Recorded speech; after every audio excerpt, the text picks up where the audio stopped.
pagi, salam sejahtera bagi kita semua. Yang saya hormati Bapak Ibu Guru beserta staf SMAN Darussolah Singonjuru.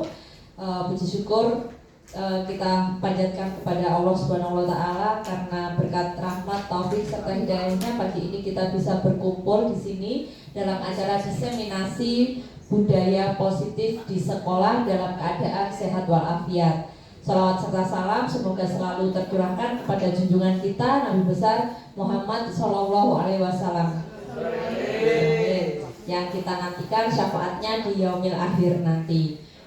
Bapak Ibu, sebelum kita mulai acara pada pagi hari ini, marilah kita awali dengan pembacaan Ummul Quran supaya acara sampai nanti berakhir bisa berjalan dengan lancar. Ala hadiniyah wa ala niyatin sholihah. Al-Fatihah. Bapak Ibu, untuk sebagai ucapan rasa syukur kita pada pagi hari ini, mari kita berdoa terlebih dahulu. Berdoa akan diimami oleh Bapak Hamdillah. Allahumma sholli ala sayyidina Muhammad wa ala ali sayyidina Muhammad.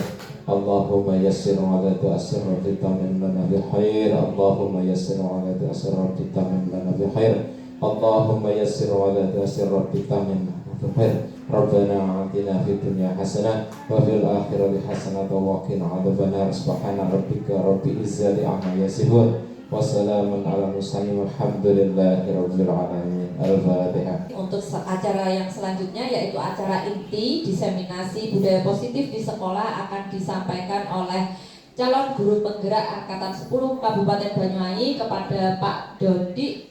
Dipersilakan. Assalamualaikum warahmatullahi wabarakatuh. Bismillah, alhamdulillah, la haula wala quwwata illa billah, ma ba'du. Yang pertama kami ucapkan terima kasih kepada Bapak Ibu guru yang sudah berkenan hadir di tengah-tengah kesibukannya ya, di tengah-tengah mengurus nilai ya, di tengah-tengah juga mengurusi anak-anak yang sedang remedi dan sebagainya. Sekali lagi kami ucapkan terima kasih kepada Bapak Ibu yang sudah hadir. Semoga kehadiran panjenengan dicatat amal baik oleh Allah Subhanahu wa Ta'ala. Amin amin Allahumma amin. Baik Bapak Ibu, di sini kita akan belajar bersama ya, belajar bersama. Jadi Bapak Ibu nggak usah khawatir takut ditanya apa enggak ya, karena kita belajar bersama. Baik, sebelum kita mulai diskusi dan belajar bersama pagi ini, ada kesepakatan yang perlu kita ketahui ya. Jadi nanti boleh menambahkan, boleh menghapus, boleh merevisi ya. Yang pertama berdoa, yang kedua fokus pada sesi belajar, fokus hadir penuh jiwa raga, ya raganya di sini, jiwanya juga di sini. Kemudian yang ketiga terlibat aktif dalam berdiskusi. Yang keempat mengikuti kegiatan dengan perasaan bahagia. Ya Bapak Ibu bahagia ya? Nah, jadi nggak usah khawatir, takut waduh dikongkoni kiku ini, nggak usah khawatir Bapak Ibu ya. Harus keadaan perasaan bahagia ya. Jadi kehadiran guru di sekolah itu harus membawa nuansa dan aura bahagia. Kalau kita nuansanya nggak bahagia, sebagus apapun metode mengajar kita percuma ya, karena kita sendiri kebutuhannya tidak terpenuhi, nggak bahagia. Selanjutnya menggunakan HP sesuai keperluan. Nah Bapak Ibu barangkali ada siswanya yang Bu di mana Bu remedi, monggo boleh nggih sesuai keperluan. Yang keenam siap menerima ilmu atau informasi baru ya. Kemudian barangkali ada tambahan Bapak Ibu, misalkan ada hal yang penting boleh izin ya. Ini mau ketemu Bapak Kepala Sekolah misalkan, ini mau ketemu monggo boleh meninggalkan forum Bapak Ibu. Gimana, diterima? Oke, next.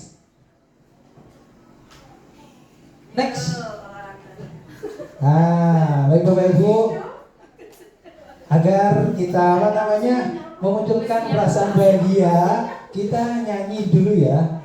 Ya. Mau gerak-gerak tapi sudah biasa gerak itu Bapak Ibu ya. Kali ini kita akan menyanyi dan bergerak. Moga Bapak Ibu kita berdiri terlebih dahulu. Ya, jadi Bapak Ibu guru masih ingat lagu Topi Saya Bundar? Nah, tapi dibarengi dengan dengan gerakan. Ya, kalau topi seperti ini ya.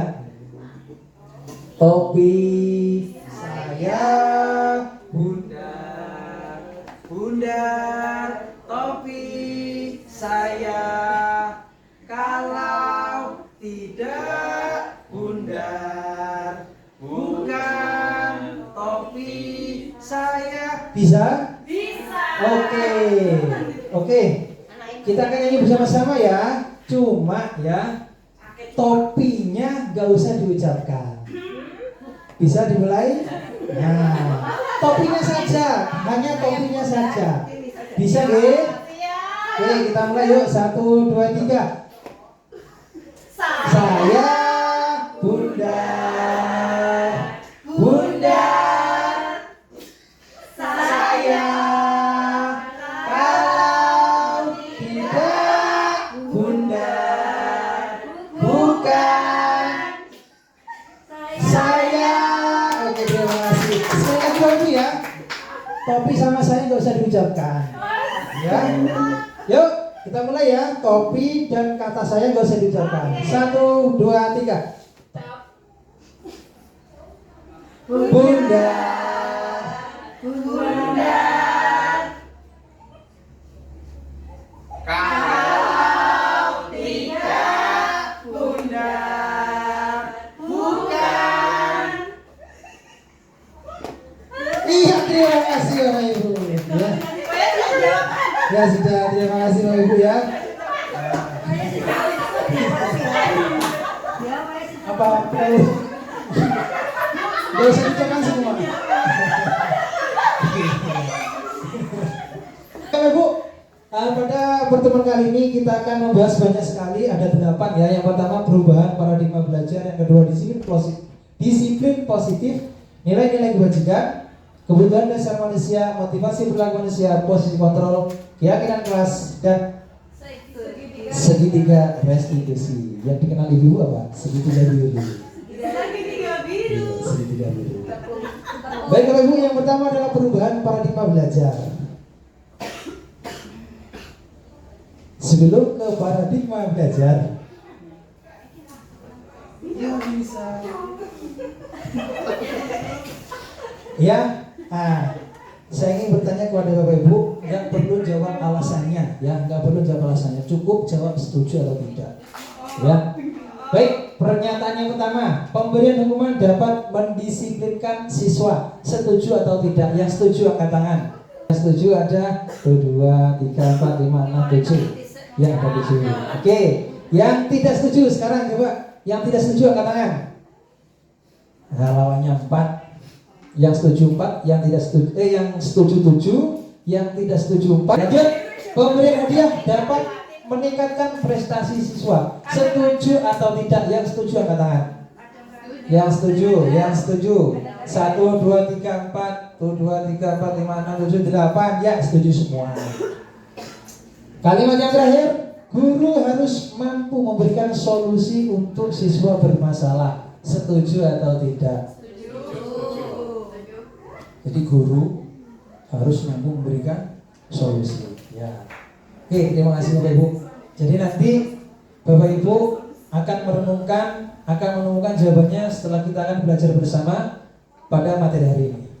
Ya, yang pertama tadi mengenai paradigma baru, ya. Ya. Jadi Bapak Ibu, pembelajaran dengan paradigma baru merupakan pembelajaran yang dirancang berdasarkan prinsip pembelajaran berdiferensiasi, ya. Jadi ini identik dengan apa? Kurikulum Merdeka. Jadi pembelajarannya berdiferensiasi. Berdiferensiasi artinya apa? Sesuai dengan kebutuhan, ya. Yang kita tahu diferensiasi itu, yang kita kenal ada diferensiasi konten, diferensiasi produk, diferensiasi proses. Kalau konten berarti terkait materinya. Jadi nggak semua anak kita samaratakan materinya, ya. Karena kita tahu anak-anak kemampuannya berbeda-beda. Jadi kontennya juga harus berbeda, ya. Kemudian ada diferensiasi proses tadi, ya. proses, ada cara berdiskusi, ada proses dengan presentasi, ada juga dengan sesuai minat ya. Kemudian yang terakhir ada diferensiasi produk ya, yang mana kesemuanya ini tujuannya adalah untuk mewujudkan profil pelajar Pancasila. Ini yang sering digaungkan oleh Mas Menteri dan kaitannya dengan kurikulum Merdeka. Nah, Bapak Ibu, profil pelajar Pancasila dimensinya masih ingat ada berapa? Ada 6 ya.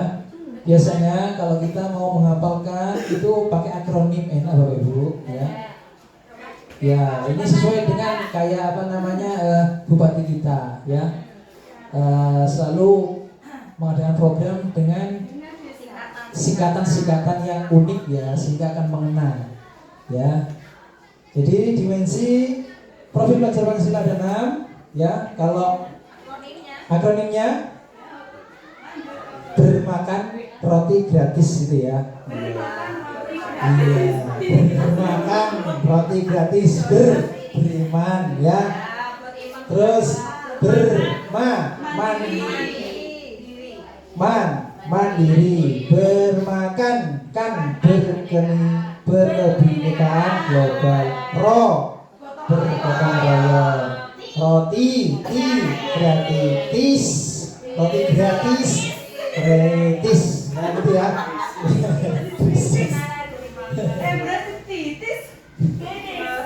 Oke, lanjut Bapak Ibu. Nah, pada kali ini kalau tadi kita nyanyi, kita akan bermain hari ini ya. Bermain apa? Cobalah buka. Ya. Kalau tadi bukan coba, ini permainannya adalah buka. Jadi permainannya adalah dilakukan dengan sepasang atau dua orang ya. Ya, berarti ya cewek dengan cewek, ya cowok dengan cowok gitu ya. Pak Kam nanti boleh dengan Pak Ping atau dengan saya nanti Pak Kam ya. Baik Bapak Ibu, monggo ditentukan pasangannya.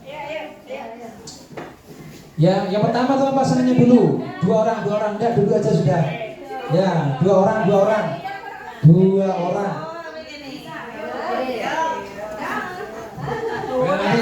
Nanti Pak Kam sama saya wis. Tapi operator. Nanti sama saya.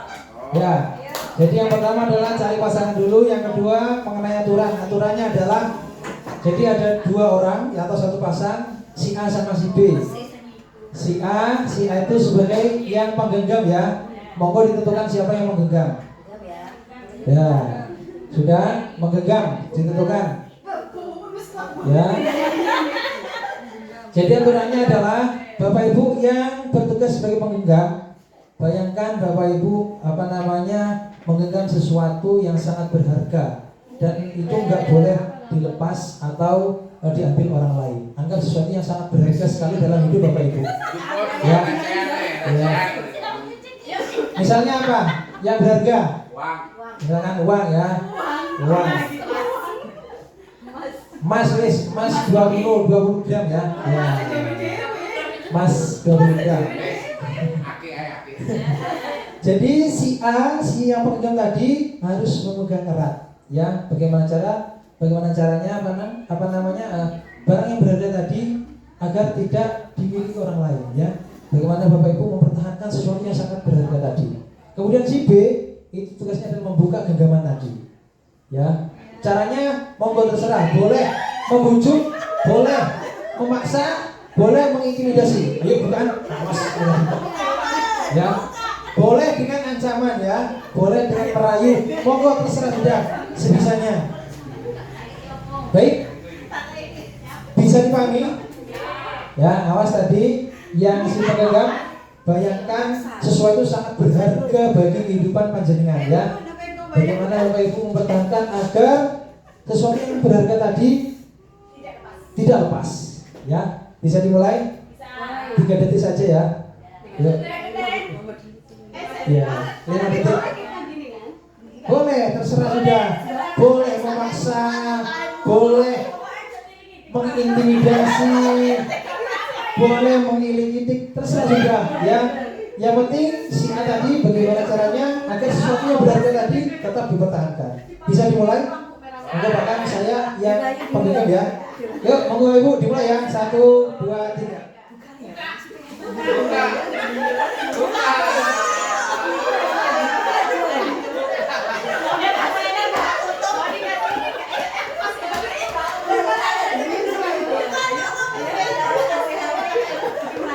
Ya, oke, sudah Bapak-Ibu, terima kasih. Terima kasih. Sudah, oke. Saking kuat tangan.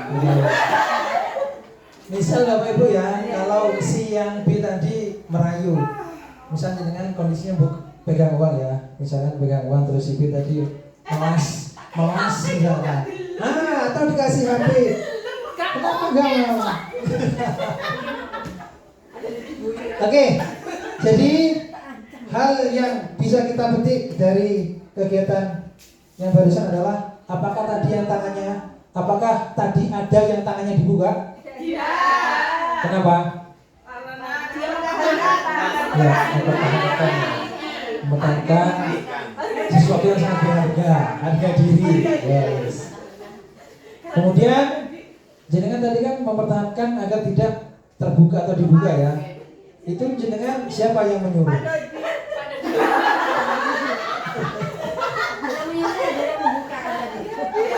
Ya.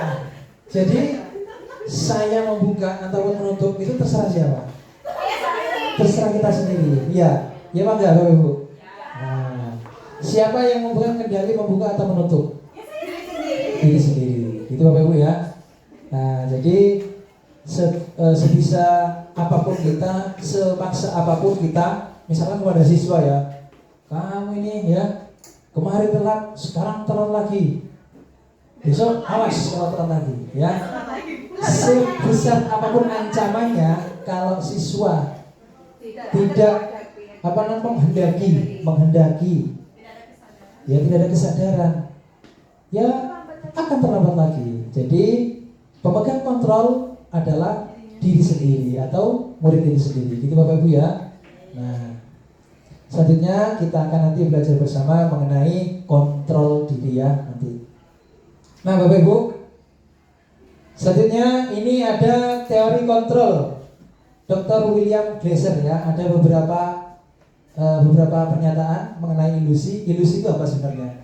Ilusi kayak di TV itu loh, dunia sang ilus, khayalan, gak nyata ya. Nyata padahal itu gak nyata ya, seolah-olah itu terlihat tapi sebenarnya gak ada, palsu, gak ada sudah sebenarnya.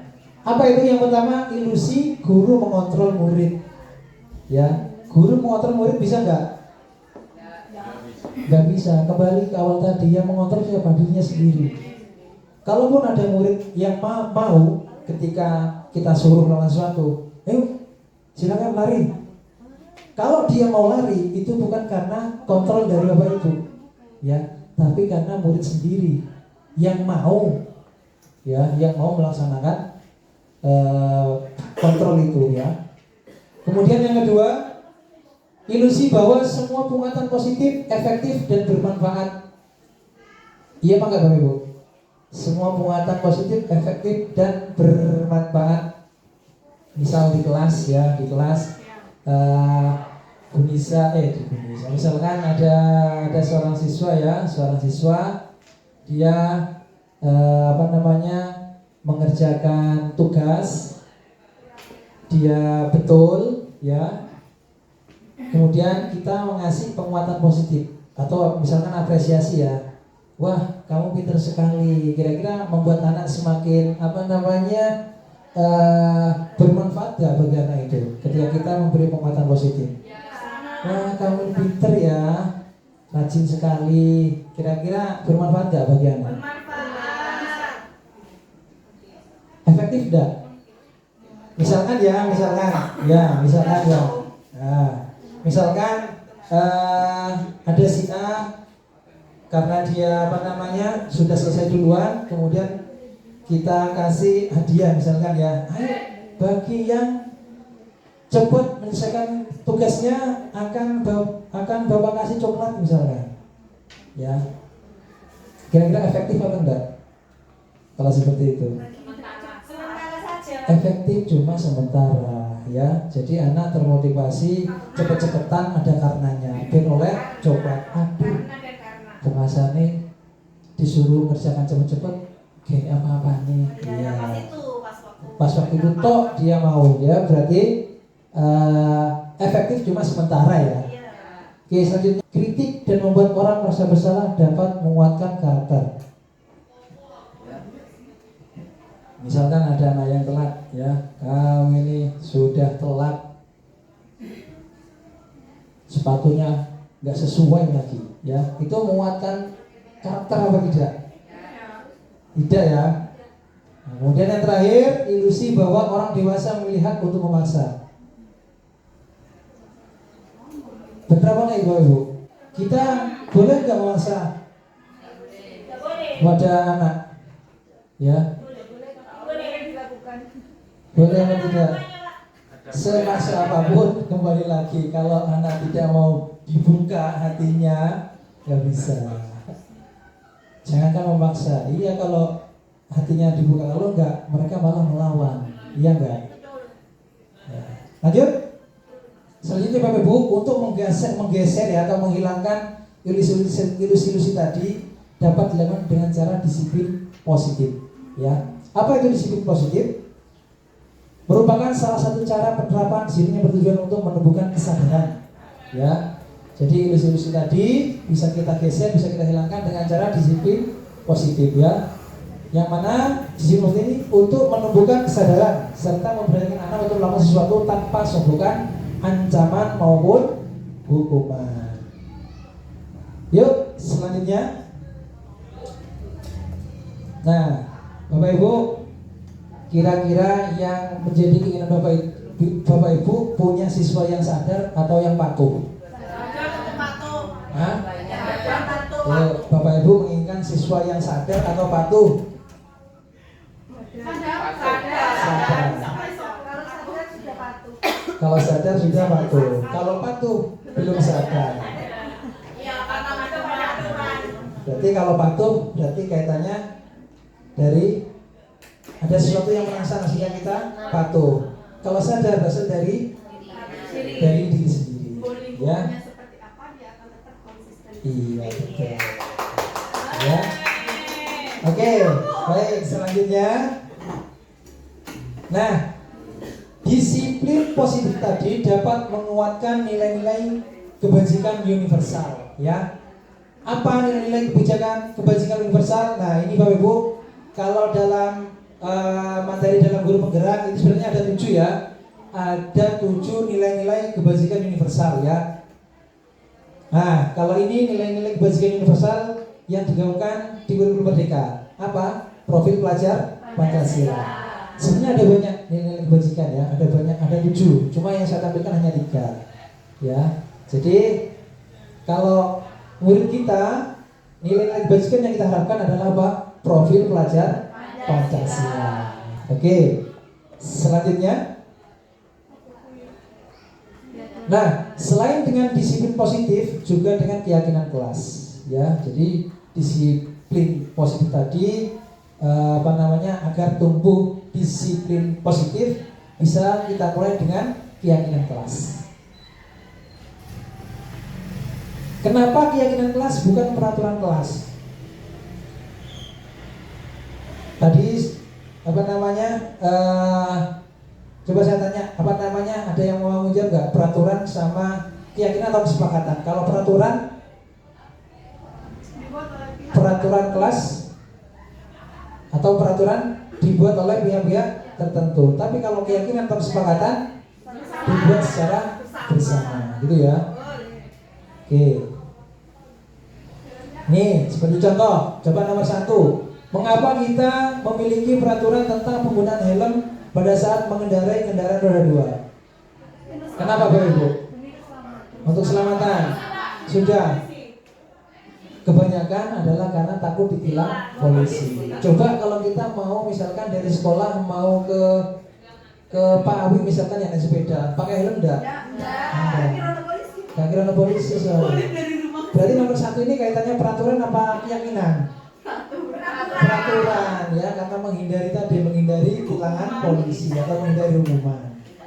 Kalau yang nomor 2, mengapa kita memiliki peraturan tentang penggunaan masker dan mencuci tangan setiap saat ketika zamannya COVID? Apa? Itu peraturan apa memang keyakinan Bapak Ibu?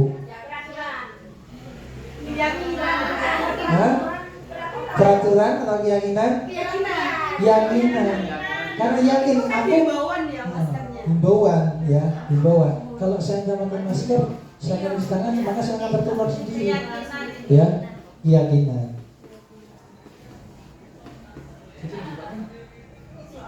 Ini. Oke, selanjutnya terkait dengan keyakinan atau kesepakatan kelas Bapak Ibu, ya mungkin ada yang bertanya keyakinan sama kesepakatan tadi apa bedanya? Keyakinan kelas, kalau peraturan jelas ya, peraturan dibuat oleh pihak-pihak tertentu. Kalau kesepakatan dibuat secara bersama. Nah ini ada lagi apa kalau keyakinan kalau gitu? Ya jadi kalau kesepakatan itu lebih ke teknis, kalau keyakinan itu buah dari kesepakatan, hasilnya berupa nilai, ya, yang kesadaran diri. Contoh misalkan seperti ini, anak-anak, misalkan di dalam kelas ya, ketika ada guru yang sedang menjelaskan, anak-anak ngobrol sendiri, kira-kira enak apa enggak suasananya? Enggak enak. Lalu bagaimana biar suasana menjadi enak? Nah, guru ngomong didengarkan. Berarti kesepakatannya adalah guru ngomong, siswa mendengarkan. Keyakinannya apa tadi? Agar terciptanya suasana pembelajaran yang menyenangkan, ya, nyaman. Jadi kalau kesepakatan lebih ke teknis gitu ya. Oke.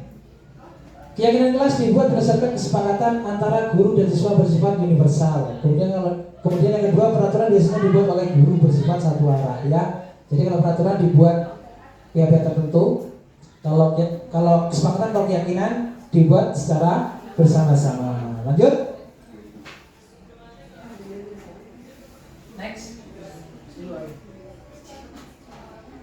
Nah, Bapak Ibu, kita akan mempraktekkan ya. Kita akan mempraktekkan cara membuat keyakinan kelas ya. Jadi di sini saya menginginkan Bapak Ibu menulis satu peraturan yang ada di sekolah ya. Kemudian ubah peraturan menjadi kalimat positif. Tuliskan satu peraturan sekolah yang Bapak Ibu ketahui. Tuliskan ya. Nulisnya di sini. Nah, jadi nulisnya salah satu peraturan yang Bapak Ibu ketahui. Terserah sudah. Ya. Misalnya dilarang merokok, dilarang membawa minuman keras. Misalkan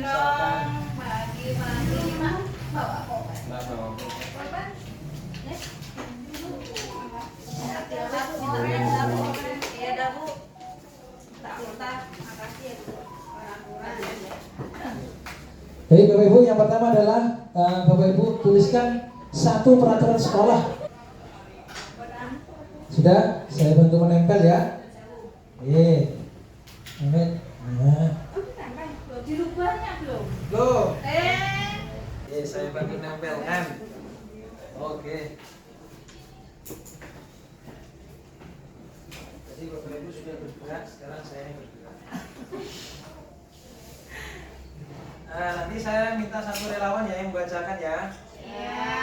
Mengelompokkan. Barangkali nanti ini ada peraturan yang berbeda ya, yang sama dihubungkan dengan yang sama.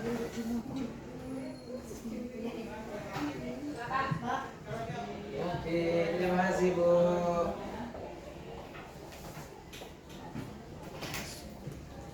Nah, selanjutnya yang kedua, ubahlah peraturan yang Bapak Ibu tulis tadi menjadi kalimat positif. Misal tadi ada yang menulis siswa tidak boleh merokok, nah berarti tidaknya jenengan hapus. Kalau tadi yang sudah nulis,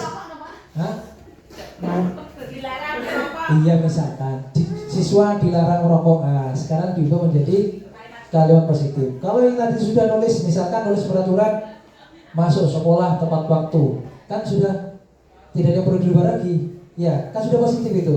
Tulis lagi aja nggak apa-apa. Paham Bapak Ibu? Jadi yang ada kalimat negatifnya dengan bukan menjadi kalimat positif ya. Paham Bapak Ibu? Oh, gantian, monggo. Ya. Ya. Kalau tadi enggak ada kalimat 3-3. Sebaliknya saya berarti. Oh, oke. Ini negatif. Oke, siap.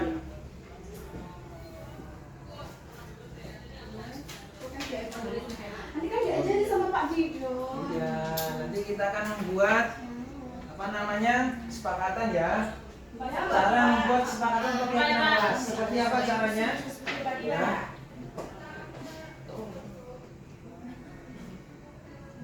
Jadi harapannya Bapak Ibu. Jadi harapannya Bapak Ibu setelah mengikuti kegiatan belajar bersama ini, Bapak Ibu bisa menerapkan di kelas, ya. Menerapkannya di kelas. Kapan Pak menerapkannya Pak? Ketika anak pertama kali masuk, Bapak Ibu menyapa siswa, kemudian sebelum pembelajaran, nah itu buat kesepakatan terlebih dahulu, gitu ya. Nah, kemudian yang menjadi pertanyaan, kira-kira boleh nggak dalam tengah perjalanannya kesepakatannya diganti atau dirubah? Boleh nggak? Boleh, ya. Menyesuaikan. Yang penting ketika mengubah, ketika mau mengganti, ya kesepakatan lagi harus melibatkan siswa. Oke Bapak Ibu, minta satu relawan untuk membacakan peraturan. Monggo, siapa yang berkenan? Moncotok. Oke, balik.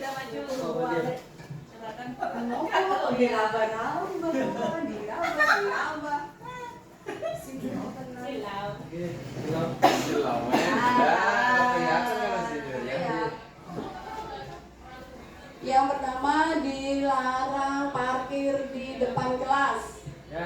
Dilarang membuang sampah sembarangan. Dilarang merokok di sekolah. Semua siswa harus memakai sepatu hitam. Dilarang mencoret dan mengotori dinding sekolah. Dilarang membuli. Siswa di sekolah dilarang membawa narkoba dan minuman keras. Dilarang pulang sebelum bel berbunyi.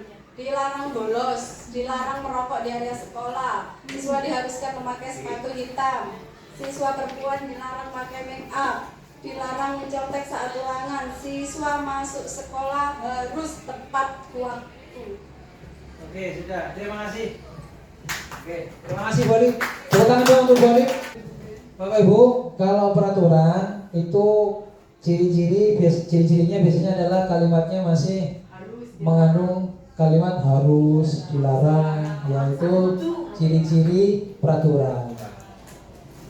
Ada unsur pemaksaan. Harus, dilarang ya. Ini contohnya tadi, dilarang membuang sampah sembarangan, dilarang merokok. Oke. Terima kasih untuk Bolip karena sudah membacakan. Kemudian coba saya kelompokkan ya. Kira-kira dari peraturan yang ditulis Bapak Ibu tadi ada beberapa peraturan jadinya ya. Buku yang ada di sini ternyata menuliskan sebanyak 1, 2, 3, 4, 5, 6, 7, 8, 9, 10, 11 peraturan ya. Dan kita tahu ternyata kalimat dari peraturan biasanya ada kalimat dilarang, harus, seperti itu ya. Kemudian tadi saya minta yang kedua menulis apa?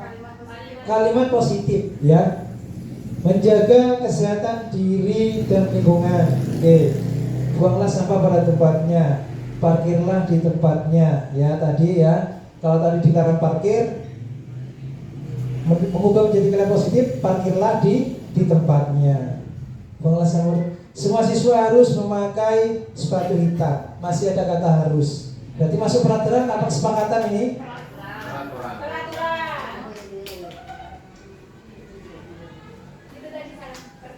Oh salah kertas ya. Oke. Iya, tadi keliru kertasnya. Terus udara dan paru-paru sehat tanpa asap rokok. Bagus ya. Yes. Kalimatnya positif. Siswa diharapkan pulang tepat waktu. Oke. Siswa yang baik adalah siswa yang selalu menjaga kebersihan. Siswa yang menjaga dengan mandiri, jangan membawa narkoba. Nah, masih jangan Bapak Ibu ya. Jadi masih masuk ke peraturan ya, masih masuk ke peraturan. Pakailah make up sesuai dengan peraturan atau seperlunya. Oke. Baik Bapak Ibu. Nah, tadi Bapak Ibu sebagian besar sudah bisa ya menulis atau membuat terkait kesepakatan ya. Jadi Bapak Ibu ada prosedur atau cara dalam menulis kesepakatan atau keyakinan kelas. Yang pertama, mempersilahkan siswa untuk mencurahkan ide tentang peraturan yang akan disepakati. Ya, kayak kita barusan ya. Sebelumnya Pak. Kemudian mencatat semua masukan ya. Bapak Ibu, tekniknya mencatat semua masukan itu nggak perlu kita mencatat ya, enggak. Tapi anak-anak bisa menggunakan sticky note kayak ini ya. Anak-anaknya tadi menulis ide yang mau disampaikan, terus kita kumpulkan ya. Kemudian jika masih mengandung kalimat negatif, ubah menjadi kalimat positif ya. Misal dilarang datang terlambat, nah maka kita ganti menjadi kalimat positif. Datang atau hadir tepat waktu. Kemudian yang keempat yaitu tinjau kembali curahan pendapat yang terkumpul dan susun menjadi keyakinan kelas. Jadi kayak ini tadi, dari sekian Bapak Ibu ternyata saya kumpulkan ada 11 peraturan. Jadi dikelompokkan ya. Barangkali nanti ada idenya yang sama kita kumpulkan, gitu ya. Kemudian tinjau ulang keyakinan yang sudah tersusun 3-7 keyakinan. Maksudnya dalam buat keyakinan, misalnya ini tadi ya, ini ada 11, jangan terlalu banyak-banyak ya. Kenapa? Satu, bisa jadi murid ketika membaca itu bosan duluan. Kenapa? Terlalu banyak ya. Sedikit tapi efektif ya. Kemudian meninjau dan menyetujui dengan menandatanganinya ya. Jadi yang terakhir nanti keyakinan kelas ditempel di dinding kelas, ditempel di dinding kelas Bapak Ibu ya. Makanya dalam menyusun keyakinan kelas jangan banyak-banyak ya. Bisa dipahami Bapak Ibu? Ya. Oke, boleh. Monggo. Gimana caranya? Kok misalkan seperti tadi ya, kita diminta misalkan menulis peraturan atau peraturan seperti itu. Kan itu idenya anak-anak. Iya, Karena idenya setelah anak. dikelompokkan, misalkan kita satu kelas ada 33 siswa, Iya. kita punya ide sendiri-sendiri. Iya. Nah, berarti kan ada ide, misalkan idenya sendiri-sendiri. Berarti ada ide yang tidak digunakan supaya keyakinannya tidak terlalu banyak. Ya gini, oke. Kita kembali ke poin 4.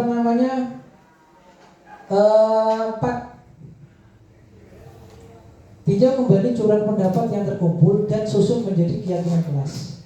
Jadi kayak ini tadi, dari 33 anak ya, masa sih nggak ada yang sama gitu. Misalkan sama, misalkan 20 ya. Gimana caranya supaya tidak terlalu banyak menurut Jenderal tadi biar efektif, Iya. anak mudah mengingat. Jadi misalkan ternyata terkumpul 20 keyakinan ya. Kalau 20 kan nanti bingung, maksudnya terlalu kebanyakan ya. Ya kita kembalikan lagi ke awal ya. Sepakat dari sekian 20 anak-anak, ayo mana yang menjadi hal yang paling penting ya, atau sesuai dengan kondisi kita. Seperti itu. Misal anak-anak di kelasnya sudah disiplin dalam kehadiran. Di situ misalkan ada kehadiran yang nggak perlu kita cantumkan. Kenapa? Anak-anaknya sudah disiplin dalam hal kehadiran. Jadi kita pilah-pilah lagi mana yang menjadi prioritas. Berarti perlu nggak mencantumkan, jadi tinjau kembali curahan pendapat yang terkumpul dan disusun menjadi keyakinan kelas dengan skala prioritas. Ya, bisa ditambahin berarti Iya, ya. kan bisa jadi banyak. Iya. Kan kita juga nggak etis kalau mengabaikan ide Iya, anak. betul. Jadi boleh Bapak Ibu berarti ditambahin kalimatnya ya, dengan skala prioritas. Barangkali nanti terjadi di dalam suatu kelas itu ternyata muncul banyak sekali ide-ide yang disampaikan anak-anak. Ternyata nggak ada yang sama, atau misalkan 33 beda semua ternyata. Terus gimana itu ya? Kita kembali ke skala prioritas. Misalkan anak-anak apa namanya pakaiannya sudah rapi semua, sedangkan anak-anak menyampaikan pakaian harus dimasukkan misalkan. Ya kita nggak perlu itu. Kenapa? Anak-anaknya sudah rapi dulu, ya. Jadi apa yang menjadi kebutuhan atau kondisi di kelas masing-masing. Gitu nih Bapak Ibu? Bisa dilanjut ya? Nah, oke. Tentunya Bapak Ibu ketika anak-anak menjalankan keyakinan kelas atau kesepakatan kelas, kira-kira ada nggak yang masih melanggar misalkan? Pastinya ada. Iya, pastinya ada nih Bapak Ibu. Iya. Kenapa? Karena bisa jadi ada kebutuhan dasar yang tidak terpenuhi. Misalkan kayak ada anak di kelas HP-an sendiri, ya. Kita tahu kesepakatan kelasnya adalah ketika ada guru menerangkan maka murid mendengarkan. Kan nggak boleh tuh apa namanya main game. Tapi kenapa kalau ada anak main game di kelas padahal sudah ada kesepakatan? Ada kebutuhan dasar manusia atau kebutuhan dasar siswa tersebut yang tidak terpenuhi. Apa? Kesenangan. Alah bosen. Yang tadi kali Pak Dodi ngono toh cara ngajarin. Ya, akhirnya apa? Dia cari kesenangan dengan game. Nah, Bapak Ibu. Lanjut. Nah, terkait kebutuhan dasar manusia Bapak Ibu, ya. Adalah segala sesuatu yang kita lakukan untuk mendapatkan apa yang kita inginkan, ya. Jadi kalau saya misalkan tadi anak yang game di kelas, apa yang diinginkan? Ya pengen senang, ya. Karena kenapa dia bosan? Dia jadi Pak Dodi yang mereka ngurut tokai, ya. Kemudian selanjutnya, nah ini ada 5 kebutuhan dasar manusia. Yang pertama ada kebutuhan bertahan hidup. Kalau kebutuhan bertahan hidup ini identik dengan apa Bapak Ibu? Sandang, pangan, papan, ya. Kemudian kebutuhan kasih sayang. Ada rasa diterima, dipedulikan, berbagi, kerjasama, menjadi bagian dalam kelompok. Kemudian ada apa namanya kebutuhan penguasaan, harga diri, keinginan itu dianggap, memimpin, berprestasi, diakui dan didengar. Kemudian yang keempat kebebasan. Ya, kebebasan itu identik dengan mandiri, memiliki pilihan, mencoba hal baru, mampu mengendalikan arah dirinya. Kemudian yang terakhir ada kebutuhan dasar manusia yaitu kesenangan, ya, bermain, humor, antusias dan tertawa. Nah, Bapak Ibu, ketika seorang manusia dalam memenuhi kebutuhannya ada cara memenuhinya dengan hal positif, ya. Kalau anak tadi ketika dia bosan di kelas, apa yang dilakukan? Dia memenuhinya dengan game, ya. Kira-kira itu positif atau enggak? Padahal kesempatannya tadi di kelas ketika ada guru menjelaskan, siswa mendengarkan, ya. Jadi dalam memenuhi kebutuhan manusia intinya kan apa? Memenuhi apa yang dia inginkan. Dalam mencapai keinginan itu ada dengan cara hal positif, ada cara juga dengan hal negatif. Tentu baik hal positif atau hal negatif yang dia lakukan ada motivasinya, ya. Ada motivasi perilaku manusia yang mengakibatkan dia berperilaku, ya. Gosen ini membagi motivasi perilaku manusia menjadi 2, yaitu dari motivasi untuk intrinsik dan motivasi ekstrinsik. Yang pertama ada menghindari ketidaknyamanan atau hukuman, mendapat imbalan atau penghargaan, kemudian menghargai diri dan menjadi orang yang mereka inginkan. Contoh, misalkan Bapak Ibu, misalkan ya, nggak ada presensi ASN Jatim, ya, misalkan, kira-kira Bapak Ibu mau datang jam 7 atau tidak? Datang sesuai jadwal. Berarti Bapak Ibu menghargai diri dan menjadi orang yang mereka inginkan, ya. Misalkan ada nggak Bapak Ibu yang di kelas, alah saya pengen ngajar wis, ya, ya. Jadi monggo nanti Bapak Ibu bisa merenungkan dirinya sendiri. saya mengajar di kelas ini karena memang menghindari ketidaknyamanan atau memang menghargai Bapak Ibu sendiri. Ada kepala sekolah, tahu di kelas sih. Ya, kalau nggak ada kepala sekolah, aman, ngopi sih. Nah, jadi Bapak Ibu, motivasi dalam mengajar monggo nanti direnungkan masing-masing. Takut karena hukuman atau menghindari kenyamanan atau memang Bapak Ibu menghargai diri sendiri. Ya, monggo nanti direnungkan masing-masing. Kemudian selanjutnya, nah kaitan dengan motivasi intrinsik dan ekstrinsik tadi ada hukuman, konsekuensi dan restitusi. Ya, jadi Bapak Ibu, kalau hukuman itu ciri-cirinya adalah tidak terencana atau tiba-tiba.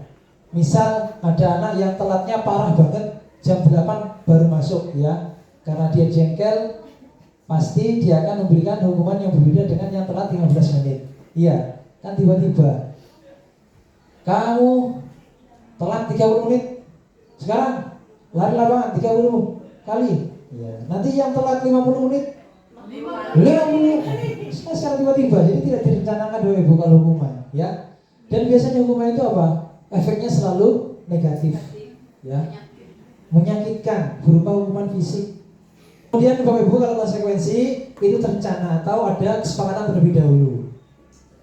Murid dibuat tidak nyaman, sikap guru selalu memonitor murid, ya. Jadi kalau hukuman, kalau kita ambil garis besarnya, selalu memberikan efek negatif.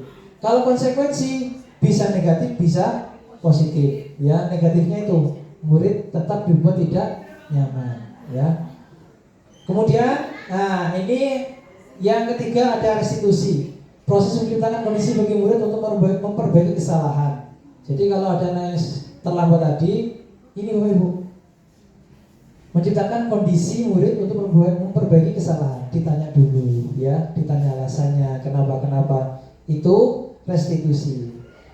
Nah, monggo Bapak Ibu kita renungkan, apakah selama ini kita sering melakukan hukuman, apakah kita sering melakukan konsekuensi, ataukah kita sering melakukan restitusi? Saya yakin Bapak Ibu mungkin pernah melakukan semuanya. Nanti ya. Oke, Bapak Ibu, monggo sekarang kita coba mengidentifikasi atau menganalisis mana yang termasuk hukuman, mana yang termasuk konsekuensi. Ya. 1. Mencatat kalimat saya tidak akan terlambat lagi sebanyak 100 kali di buku. Hukuman apa konsekuensi? Hukuman. Ya, nanti kita cek ya. Kemudian yang kedua, lari mengelilingi lapangan basket 2 kali karena terlambat hadir di sekolah. Hukuman apa konsekuensi? Ingat tadi ya, kalau hukuman tadi satu arah, kalau konsekuensi ada kesepakatan terlebih dahulu, ya. Kemudian yang ketiga, membersihkan coretan yang dibuatnya di meja tulis. Konsekuensi. Selanjutnya, membersihkan WC karena merusak pensil teman. Hukuman. Merusak pensil blokon, membersihkan WC. Hukuman ya. Yang terakhir, lari keliling lapangan karena terlambat 10 menit saat pelajaran PJOK. Oke, kita cek jawab Bapak Ibu. Iya. Betul semua ya? Oke, jadi Bapak Ibu sudah bisa mengidentifikasi mana yang hukuman, mana konsekuensi. Jadi sebisa mungkin kita menghindari hukuman, gitu ya. Kenapa? Karena memberi efek negatif terhadap si pelaku. Selanjutnya, nah, Bapak Ibu, kita harus pandai-pandai mengontrol kita, ya. Apakah kita akan selamanya menggunakan hukuman? Apakah kita dalam kondisi tertentu menggunakan hukuman? Apakah kondisi tertentu kita menggunakan konsekuensi? Ataukah mungkin kita menggunakan restitusi? Monggo, ya. Jadi kita harus bisa mengontrol diri kita sendiri, Bapak Ibu. Nah, ingat ya, tadi yang bisa memegang kendali atau kontrol seseorang adalah diri sendiri, bukan orang lain, ya.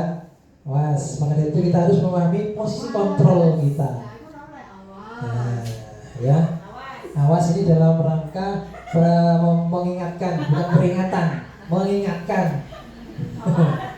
Ya Bapak Ibu, ada 5 posisi kontrol. Yang pertama, monggo nanti Bapak Ibu bisa menilai diri kita sendiri ketika di kelas maupun di lingkungan sekolah. Apakah kita sebagai penghukum, apakah kita sebagai pembuat merasa bersalah, apakah kita sebagai teman, apakah pemantau ataupun manajer. Kalau penghukum, ya penghukum itu dampaknya adalah anak menjadi pendendam. Ya, kamu telat 30 menit, lari 30 kali. Ya, anak akan menjadi pendendam. Was.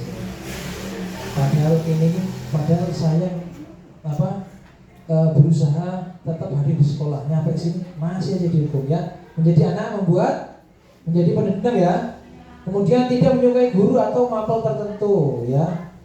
Awas Bapak Ibu, itu monggo dilihat, ya.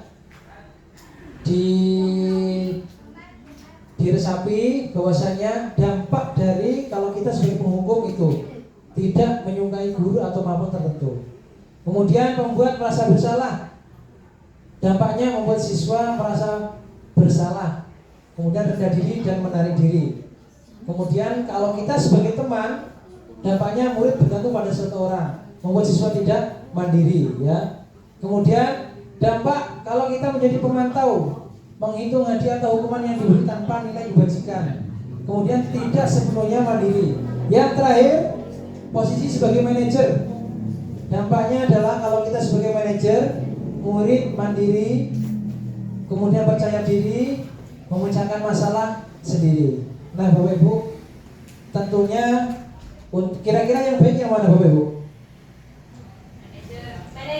Pemantau baik apa enggak? Baik.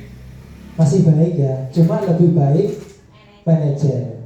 Ya Bapak Ibu, untuk kita menjadi pemantau dan manajer perlu latihan Bapak Ibu, ya. Enggak sekonyong-konyong order, kita menerima teori, kita paham, kita praktekkan langsung berhasil. Butuh latihan, ya, atau butuh jam terbang. Lanjut.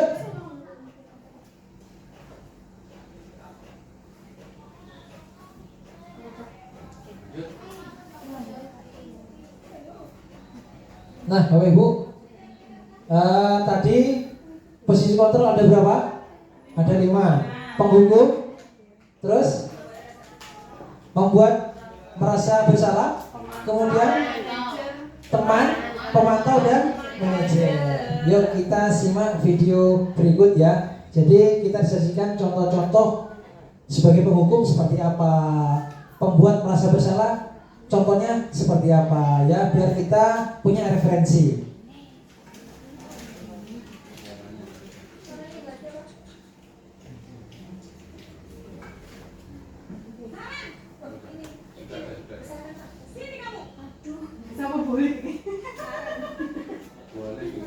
Gak dengar?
Pagi samanya Pak.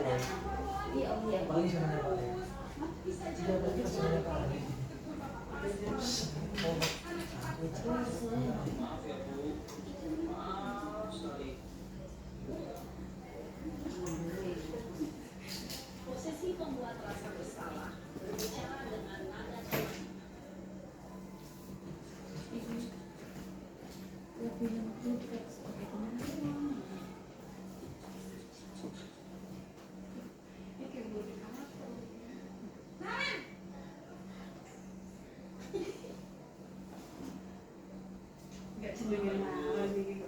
Wah, sudah jam berapa ini, Nak? Selamat lagi ya, sayang. Iya Bu, habis dari saya, bukan saya Bu.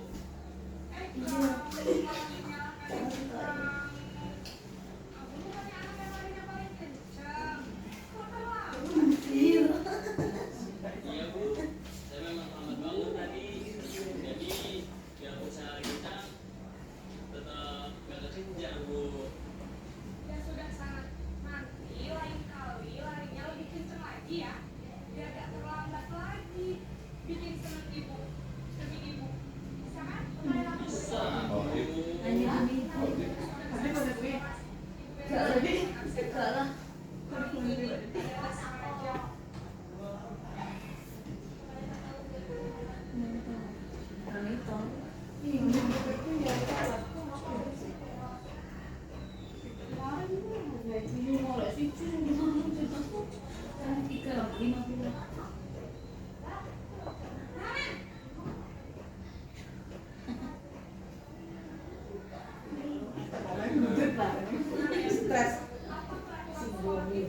Jam berapa kita harus masuk sekolah, Nak?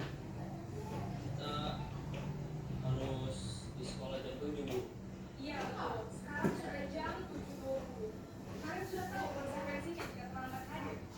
Paham Bu, saya harus tinggal kelas pas jam istirahat 20 menit. Iya benar. Konsekuensinya demikian. Jadi nanti jam 9.30 pas istirahat, kamu harus tinggal di kelas mengerjakan tugas tambahan ketinggalan kamu, ya? Baik Bu.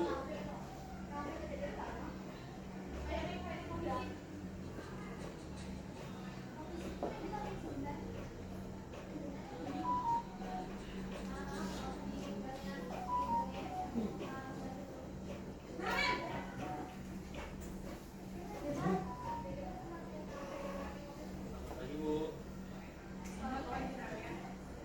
Maaf Bu, saya terlambat. Iya, sekolah masuknya. Jadi sekarang bagaimana ya, Naya? Maaf Bu, saya lupa sama saya sekolah.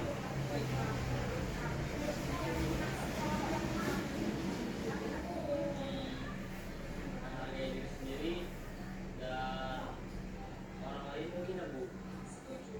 Jadi, apakah Nalen meyakini prinsip saling menghormati tersebut? Ya Bu, saya meyakininya.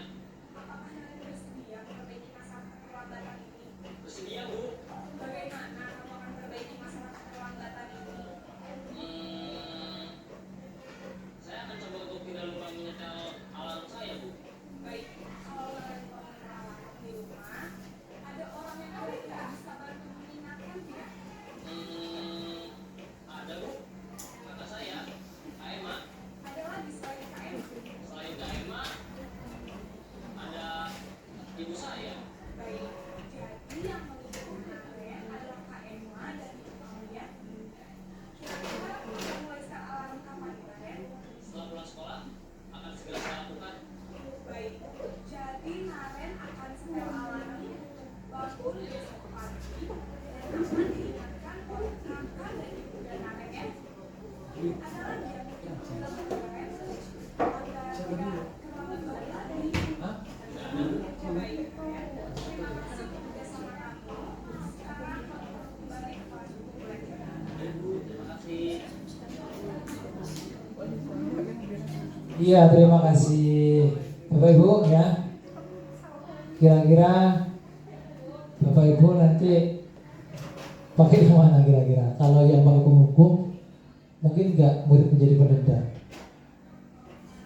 Dendam, hormatin.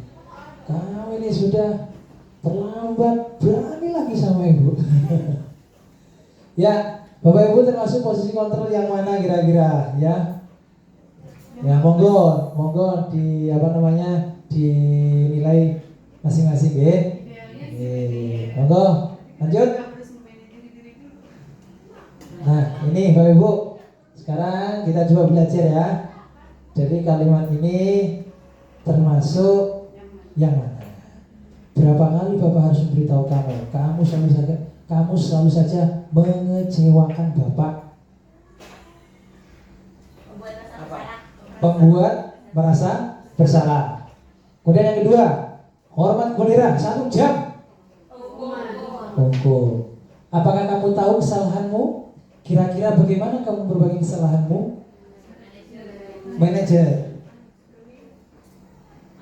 Pemantau. Ayo, pemantau manajer. Ya.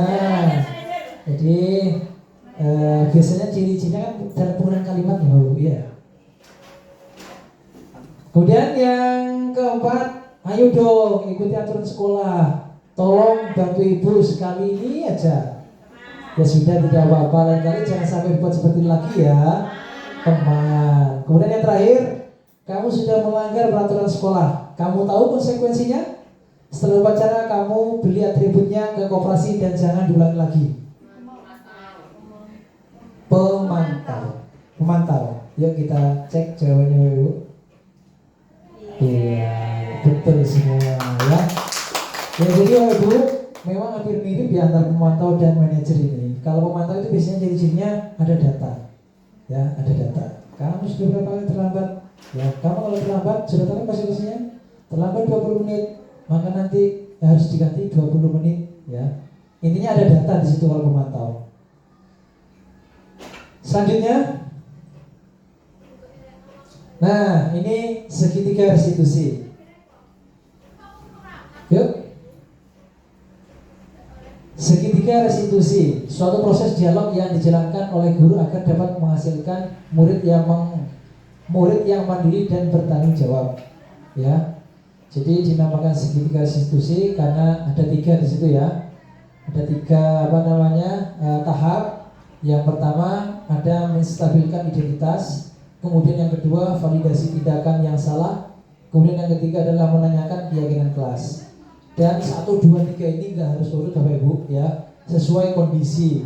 Apakah 3-tiganya harus dilaksanakan? Tidak, sesuai kondisi ya. Jadi memang ada kondisi tertentu memang dibutuhkan 3-tiganya, dan ada kondisi tertentu tidak membutuhkan, harus lengkap ya, dan nggak harus urut. Gitu ya Bapak Ibu. Nah, tentunya dalam menjalankan segitiga restitusi ini nggak serta-merta kita tiba-tiba bisa ya. Memang perlu latihan, perlu pembiasaan. Yang mana nanti ketika dalam menerapkan segitiga restitusi nanti kita akan belajar, oh iya aku kurang iki, oh iya aku kurang iko ya. Seperti itu. Selanjutnya, nah tadi langkah pertama adalah menstabilkan identitas. Ciri-cirinya adalah itu berbuat salah itu wajar. Jadi ada kalimat seperti itu Bapak Ibu, berbuat salah itu wajar. Jadi kita stabilkan identitas dulu ketika ada anak yang melakukan pelanggaran. Misal ada anak yang tiba-tiba memukul temannya ya, tukaran. Kita stabilkan dulu identitasnya, jangan tiba-tiba dihukum. Bagaimana caranya? Itu berbuat salah itu wajar nak ya. Setiap orang juga pernah melakukan kesalahan. Kemudian ciri-ciri menstabilkan identitas itu kalimatnya adalah tidak ada manusia yang sempurna. Atau Bapak Ibu juga pernah melakukan itu. Bapak Ibu tidak mau mencari siapa yang salah, tapi Bapak Ibu ingin mencari solusi dari permasalahan ini. Kamu berhak merasa begitu. Ya, itu ciri-ciri kalimat menstabilkan identitas. Nah, dalam menstabilkan identitas ini bagian intinya adalah membuat anak stabil dulu kondisinya ya. Terus selanjutnya ada validasi tindakan salah. Ya, jadi validasi tindakan salah ini ketika anak melakukan kesalahan tentu ada motivasi atau kebutuhan yang tidak terpenuhi. Kan nonton Bapak Ibu.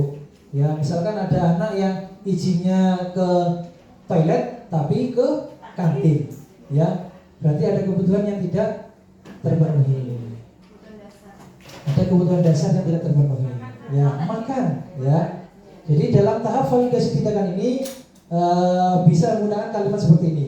Kamu pasti punya alasan mengapa kamu melakukan hal itu, ya. Jadi kita validasi tindakannya. Kemudian bisa juga menggunakan kalimat padahal kamu bisa melakukan hal yang lebih buruk dari ini, ya. Kemudian kamu pasti bangga karena telah memiliki sesuatu yang penting buat kamu. Kamu melakukan karena mempertahankan sesuatu yang penting. Jadi kita cari informasi, kita telusuri alasan mengapa anak melakukan hal itu. Kemudian yang ketiga adalah ada menanyakan keyakinan. Yang ketiga, Bu.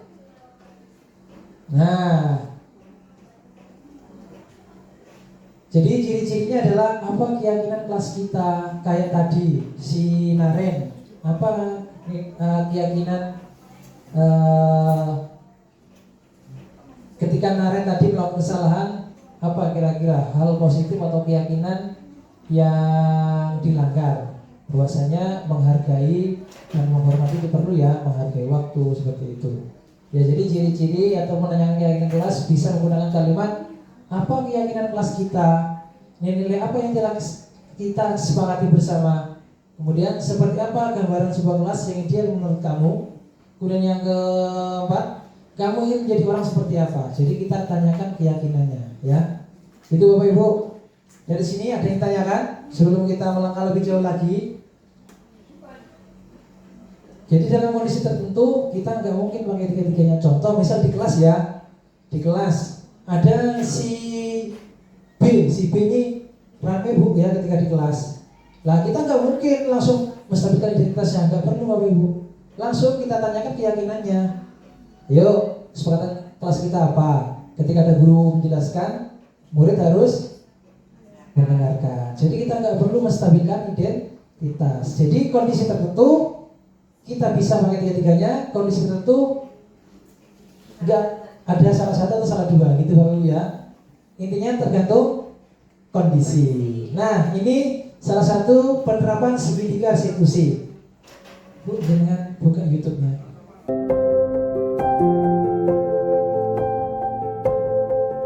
Assalamualaikum, Pak. Waalaikumsalam. Ada Bapak, Pak, saya dipanggil. Aldo duduk dulu. Iya. Nah, sebelumnya gimana kabarnya Aldo, sehat? Alhamdulillah sehat, Pak. Alhamdulillah sehat, ya. Aldo, tahu nggak kenapa Pak Dodi memanggil Aldo? Tidak tahu, Pak. Emangnya kenapa, Pak?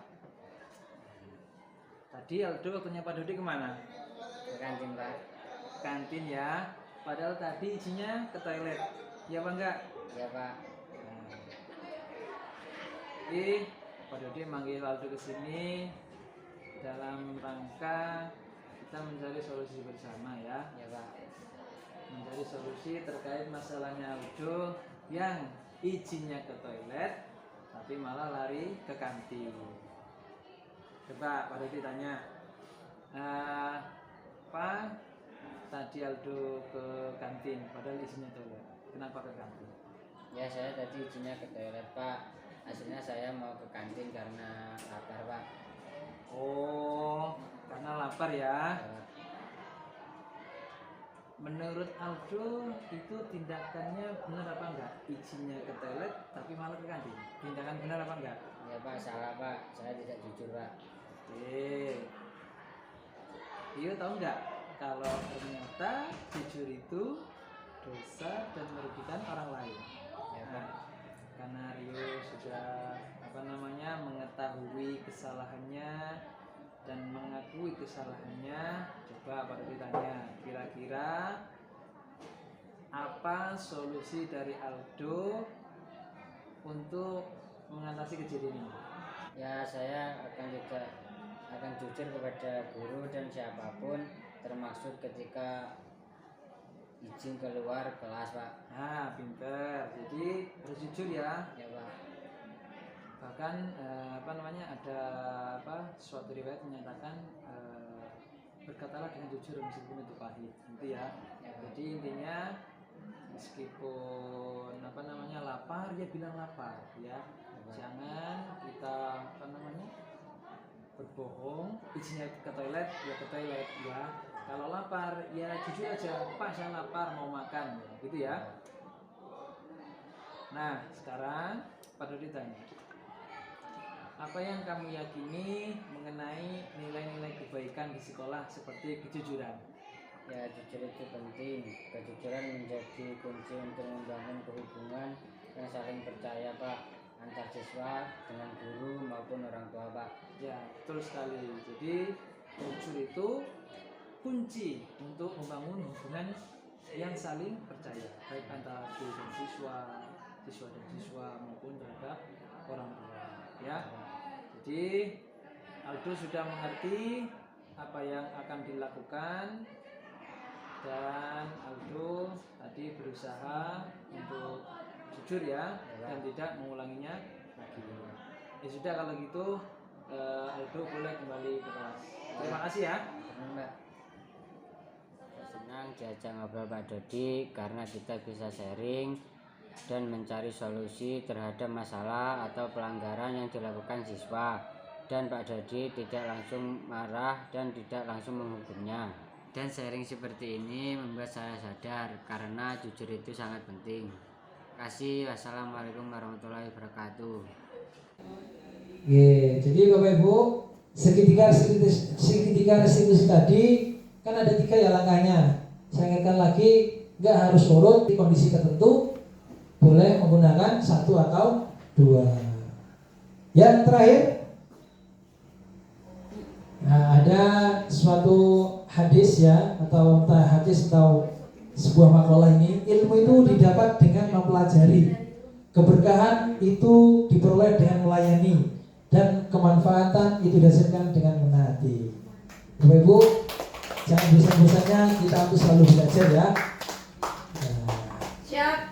Bapak Ibu, sebelum kami tutup kegiatan ini, ada pertanyaan ataupun pernyataan? Tidak ada Bapak Ibu? Boten? Oke. Kalau tidak ada, acara yang terakhir yaitu coba saya ingin refleksinya pakai perasaan saja sudah ya. Refleksinya ada menggunakan 4P ya, perasaan, pembelajaran, peristiwa, dan penerapan ya. Saya pakai 1 aja dulu P-nya. Bapak Ibu, bagaimana perasaan ketika mengikuti kegiatan belajar bersama hari ini? Apakah susah, senang, atau gimana? Saya minta pendapatnya dari Pak Kam. Bagaimana perasaan Pak Kam mengikuti kegiatan ini? Senang dan sangat bermanfaat bagi kita. Terima kasih. Baik Bapak Ibu, mungkin itu yang dapat saya sampaikan. Tentunya masih banyak kekurangan dalam hal menjelaskan atau menyampaikan suatu informasi, dan mari kita bersama-sama untuk selalu belajar dan belajar. Kurang lebihnya kami mohon maaf. Saya akhiri. Assalamualaikum warahmatullahi wabarakatuh.